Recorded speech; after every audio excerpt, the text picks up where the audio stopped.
Hello everyone, TLSG here, back again with another daily Marvel Snap video. Today we do have a brand new featured location in the Triskelion. This new location will appear in 40% of the games, and the location's effect is fill each player's hand with random cards. So this is going to be good right off the bat. This is going to be good in a collector style deck. Something where you have a Devil Dino, where you want to buff up the collector, maybe a collector like Swarm style, where you don't necessarily play to retain additional cards. And so I am going to jump over and build something around a Devil Dino. I know we did a coverage yesterday. This will be different, I promise. We will make this entirely different.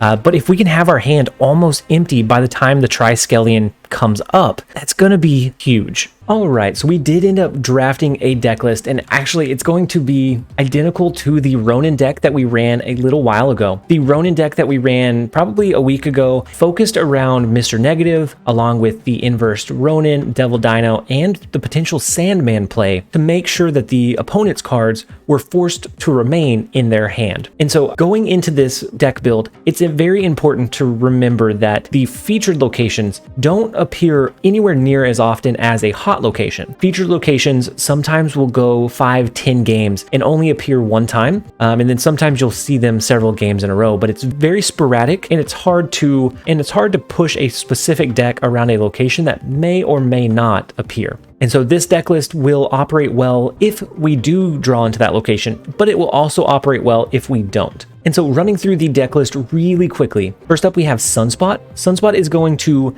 be a decent one-cost card to drop early. He's going to absorb some energy. If we do go with the Sandman route, then he will absorb extra energy each turn that we don't use all of our energy. We have Psylocke. She is going to be the kind of high roll enabler. If we have her on 2 and we have our Ronan, our Mr. Negative, our Sandman, our Devil Dino, or even our Jubilee, we have a lot of 4-cost cards in this deck that would be able to operate well from a Psylocke on 2 into dropping them on 3. And then we have Mystique. She's going to be a great card to have inversed. And then if we don't, we have a lot of really good, strong, ongoing abilities in this list that she'd be able to copy. We have Rogue. So with this featured location, I anticipate several people are going to be running Devil Dinos to try and get some upside from the location itself. And so Rogue is going to be able to target one of the opponent's ongoing cards and steal that ongoing ability. And so if they are running something like an Iron Man, a Mr. Negative, we can steal that ability and have a lot of upside. And then we have Devil Dino.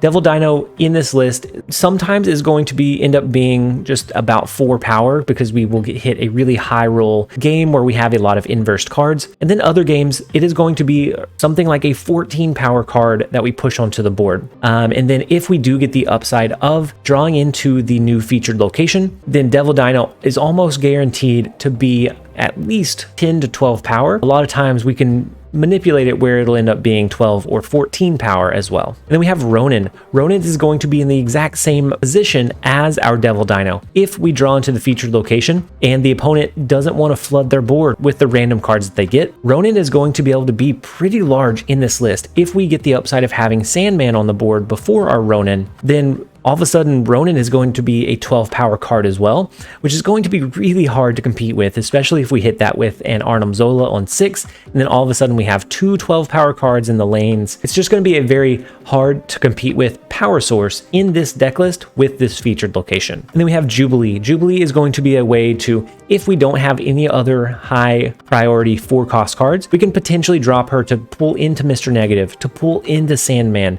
to try to get those lucky upsides from that on reveal ability. And then we have Sandman, which in a Mr. Negative deck feels a little bit weird sometimes, but Sandman is not intended to be dropped in every single matchup with this list. Sometimes the opponent's deck is going to play to curve anyways, and so dropping Sandman is just going to hurt us more than it limits them. But if we are up against a negative serotonin, a Sarah Miracle deck, Sandman is going to help us save ourselves from that final turn power push that those decks are going to be able to do. And then we have Mr. Negative. He is going to swap the power and cost of all cards in your deck. And so he's going to enable some really high power plays. But if we don't draw into him, this deck list has enough power that it's usually able to stand on its own. with a drop like a Ronan into an Iron Man, into an Arnim Zola, or some version of those drops, maybe a Sunspot into a Psylocke, into a Devil Dinosaur, and then into Ronan, Iron Man, Arnim Zola. There's a lot of possible combinations, even if we don't get the lucky upside of having our cards inversed with Mr. Negative. And then we have Iron Man. He's going to be a great power push just as a 5-cost card, but whenever he comes into our list as a 0-cost card from being impacted from Mr. Negative, he's going to be a phenomenal card to drop on the board. And then the same thing goes for Arnim Zola. If we need to maneuver our power into a different lane, Arnim Zola at 6 cost, 0 power is going to be decent at doing that. But if we get the lucky upside of having Arnim Zola inversed, we're going to be able to push 6 power into a lane for no cost, and it will push an additional high power card into one of the other lanes as well. So we'll be pushing a lot of board presence with the Arnim Zola play. And then finally, rounding out the deck list, we have our leader. Leader is going to be able to kind of save us in some games. If we drop Sandman, if we have maybe just 1 or 2 high power cards, Leader is going to be able to be played to make sure that whatever they drop, it's not going to swing the game in their favor. Now, there are a few cards that do operate well against a leader that we're not going to want to drop him. So something that runs a Lady Sif Ghost Rider makes it really hard to have a consistent leader pool. Something that runs a Destroyer or Destruction package is going to be a very big hesitation for dropping leader on that final turn, because we may end up eating or destroying our entire lane by accident. And so that is the rundown of the deck list. We are going to go ahead and jump into a few games. I hope you guys enjoy. All right, so first up we have Scraps. And the first location is the Vault, so we don't get necessarily any upside there. But we are going to go ahead and play our Sunspot into that location and then kind of play it by ear. If we can draw into the new featured location, that's going to be huge. We'll be able to drop Sandman the turn after to really limit the amount of cards that the opponent can play. We can then drop our Ronan and either duplicate it with Arnim Zola. We can play a Mystique afterwards to duplicate it as well, to have some really big upside and slow them down significantly. And so we don't draw into the new featured location, unfortunately, but the deck list still stands pretty good on its own merit. And so we're going to go ahead and pass this turn as well. So they play a Mr. Fantastic, it pushes power to the left and right. We're just going to have to hope that we can overcome that power level.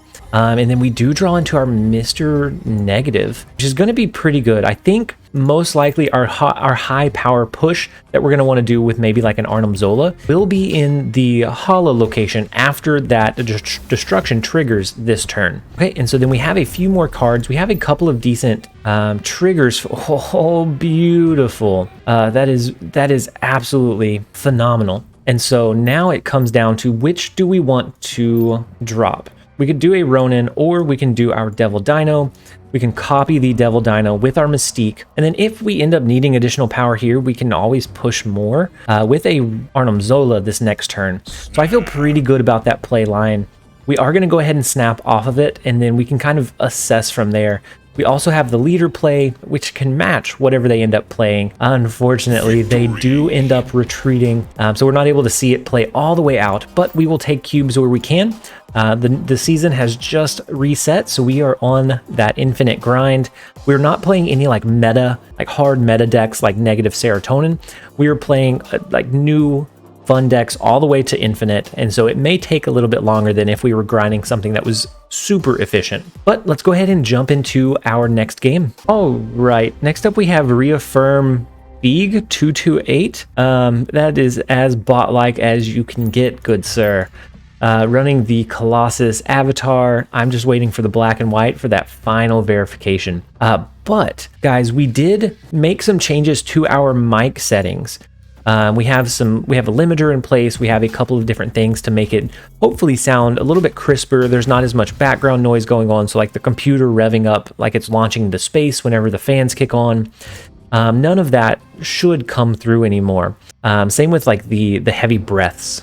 So like a breathe in or a breathe out should all be avoided.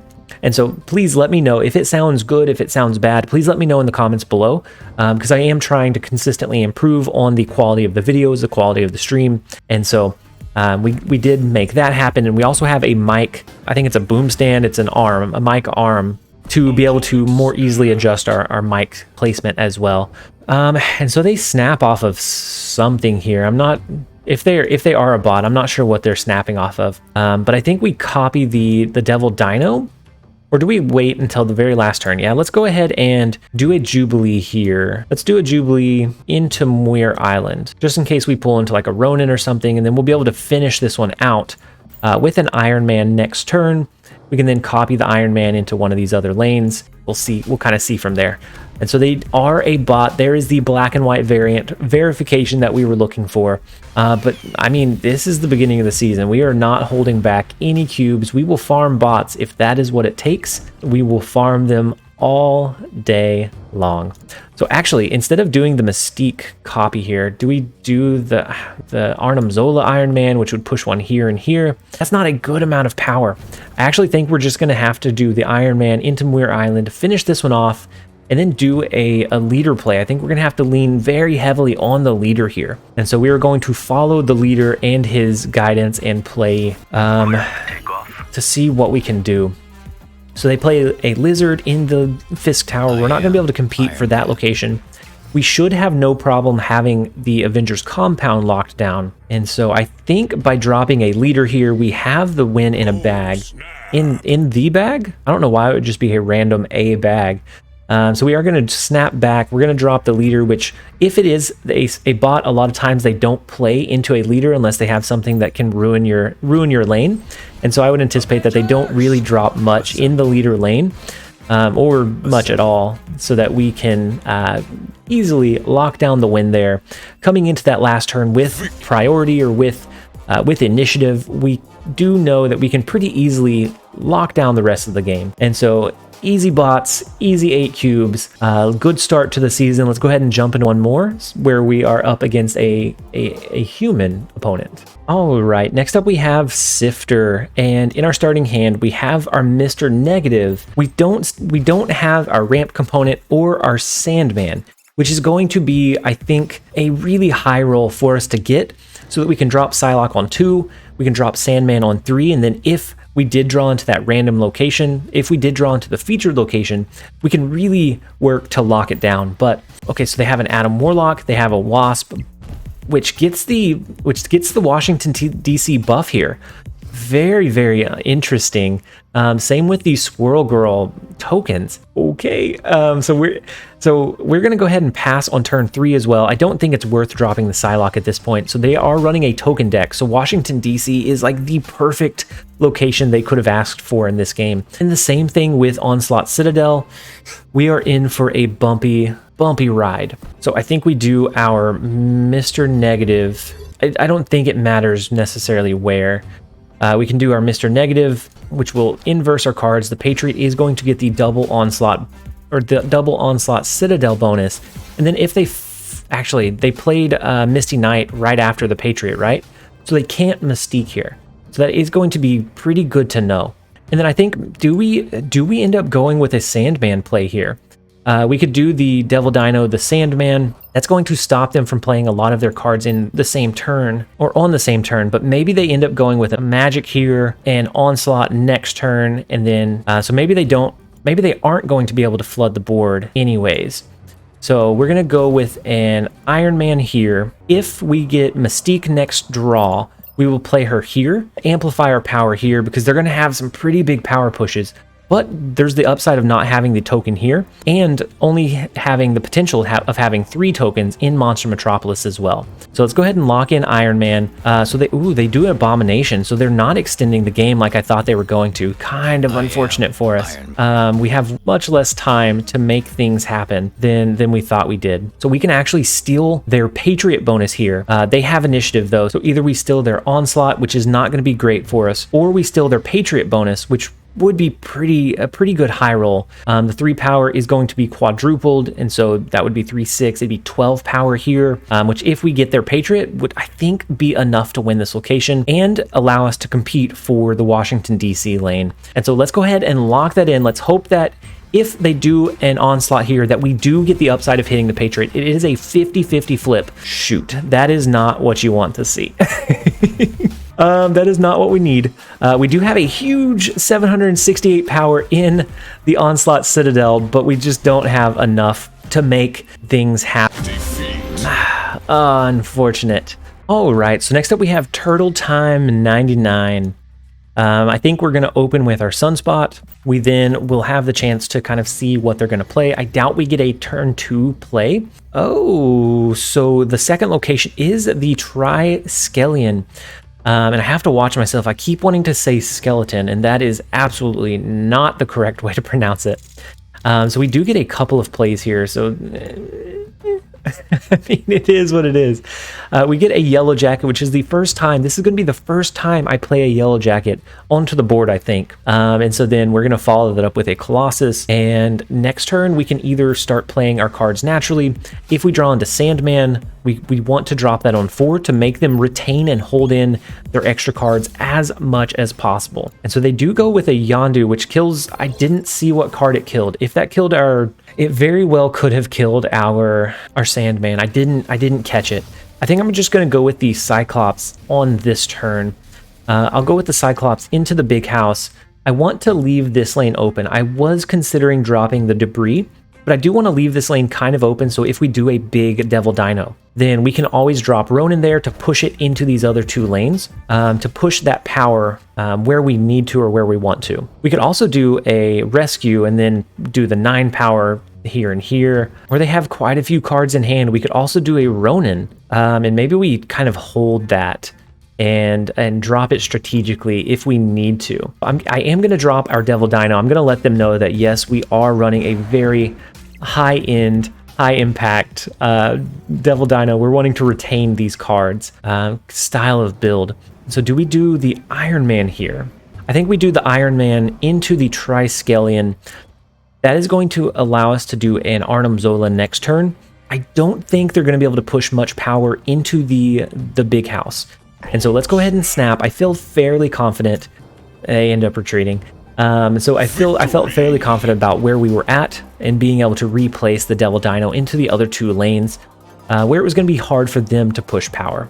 All right, next up we have Salvius, and we do get cloning vats, so it's kind of an interesting play. We're going to be able to drop Devil Dino multiple times or do some kind of nutty things with that, and depending on what kind of deck they're running, could be good, could be bad. We'll just have to kind of play it by ear and see. So I think maybe we'd go with a Psylocke into one of these lanes. I don't think after this first turn we would ever push for another Psylocke drop, and so I don't think we need to copy it with the cloning vats. The only upside we would get out of that is that we'd have a more full hand size, but I think that's okay.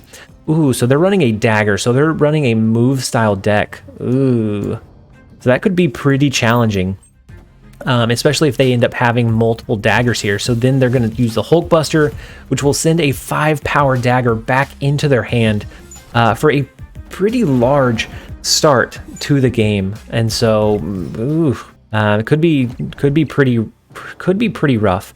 I think we go with the Mr. Negative this turn. We don't go with the Devil Dino. We go with the Mr. Negative. That'll give us the chance to high roll into like a Mystique or an Iron Man. If we draw into an inverted Iron Man, that is going to be huge. We'll be able to play that on both turn 5 and turn 6 to be able to have a huge amount of upside from it. Mystique is not a bad runner-up card either. So we can do Devil Dino. We can then do Mystique, which would push us at 4, 5, 6. It would keep us at 6 power. We're also going to be able to drop both the Devil Dino and the Mystique again next turn. And so I think they're going to move most of their cards over into this far lane, and then we just kind of play from there. I am wondering if it'd be worth moving one of our cards. I don't know how that interaction works. I don't know if the cards that we move on that same turn will buff up Dagger, but I feel like it does. And so I'm just going to go with letting them get the small buff from us only having 1 card in the location. And then we can kind of play from there going into this last turn. And so we will lock in the double Devil Dino. So for the triple Devil Dino overall. And then we are going to still be able to draw into a card. So we have the potential to draw into an inverted Iron Man still. Which would be a huge high roll. Oh, they didn't move anything. Interesting. Why did they not remove anything? Okay, and then we have, oh, this is huge. The Ronan is absolutely massive. Okay, so I'm confused as to why they didn't move any of their daggers. Maybe they go with like a Doctor Strange, which will move all of the 5-cost cards here. But I think we go with like a Ronan, we go with a Devil Dino, and then we go with a Mystique for just a obscene amount of power. Do we need the additional power here? Or actually, could we push it here instead? Actually, playing the Devil Dino here will kind of reload our hand and make sure all of these stay pretty high. This is nuts. If they have an Enchantress, though, for some reason in a move deck, then we do have to worry. So I do think we're overthinking it just a little bit, but let's go ahead and let this one play out. It may have been better if we split our power just a little bit, because this is massive amounts of power into these lanes. If they do drop a Heimdall, that's fine. If they do drop a Doctor Strange, that's fine. I don't think we have to worry about anything besides an Enchantress. And so we're going to lock that in. We're going to have a ridiculous amount of power. So now the Ronan comes in, the inverted Ronan at that. The Devil Dino comes in, and then the Mystique comes in for a total of 5 Devil Dinos and 1 Ronan here. Oh my gosh. And then they do go with the Doctor Strange play, which is strange. It is kind of what I thought, but it's not a huge power push either. And which is why I ended up going with Ronan and Mystique here, just in case they went with Doctor Strange, but it just seems like a low overall power push for that final turn. So, victory. 5 Devil Dinos, 1 Ronan for a ridiculous amount of power. Oh my gosh, this cloning VATS was phenomenal for us. So next up we have Yusei Body Ah. And if you have made it this far in the video, I assume that you enjoy the content. And so we are nearing the 3,000 subscriber milestone. So if you are watching the video and you do enjoy the content, but you're not subscribed yet, please consider subscribing to the channel. We are doing daily Marvel Snap videos. We're going to be doing patch coverages. We cover each of the featured locations, the new card releases, everything and anything and everything Marvel Snap will be covered on this channel. So if you are enjoying the video and you're not subscribed, please consider subscribing. And so we are going to go with the Psylocke on turn 2. What? Oh my gosh. I was wondering why my card automatically got played. The Sandman automatically got played. But the Triskelion does come in and gives us Agatha. So you guys have been asking, the Triskelion decided to deliver. You wanted an Agatha game, here we go. I am absolutely terrified. We have no way to get rid of Agatha early. Oh no, the double Sandman dream, guys. So if one Sandman was not enough, you definitely have never seen the double Sandman dream. Oh my gosh. And then we go with the rogue play here. Oh no, this is so bad. Okay, and then we go with the rogue, which doesn't steal anything. They should at this point know that they have been bested by Agatha Harkness. We're going to let it play out all the way to the end. As long as they don't snap, I am okay with letting them know that we have been at the mercy of Agatha from the Triskelion, which absolutely ripped us in half. Otherwise, we would have had a decent shot at doing... We drew into 2 Devil Dinos. We had some really cool potential play lines. And so all of those guys that just ended up subscribing have quickly unsubscribed, unfortunately, from the Agatha Dream. Let's go ahead and jump into a new one. Let's go ahead and jump into a new game and see if we can do a little bit better. All right, so next up we have Raigu. The first location is Jotunheim, and so we're going to avoid that one like a bad habit. Or we're going to drop that location like a bad habit, rather. And so, then we get the Psylocke ramp. So let's go ahead and snap here. We don't care if Psylocke ends up getting destroyed. We may end up needing the space anyways. So I'm going to drop Psylocke into the hollow location. If it gets destroyed, that's okay. If it doesn't, that's okay as well. And so we do get to drop Mr. Negative on turn 3, which is going to allow us to start getting our inverted cards. I don't necessarily like the Grand Central location pulling into a card on 5, but we are going to still play our Mr. Negative there. I think it's better than playing it into Hala and then ending up losing our card. And so we could have been on pace with them here, and then we actually probably could have came up over them with the inverted Iron Man, which is huge. But I think we're just going to go with the plain old Devil Dino into the Grand Central for now, and then we will kind of see what that looks like after this turn and after Hala gets destroyed. Oh no, why? So they switch up the, okay. So they use Quake, which then shifts Hala over into the right-hand side, so it could have been bad, but we have a lot of resources there.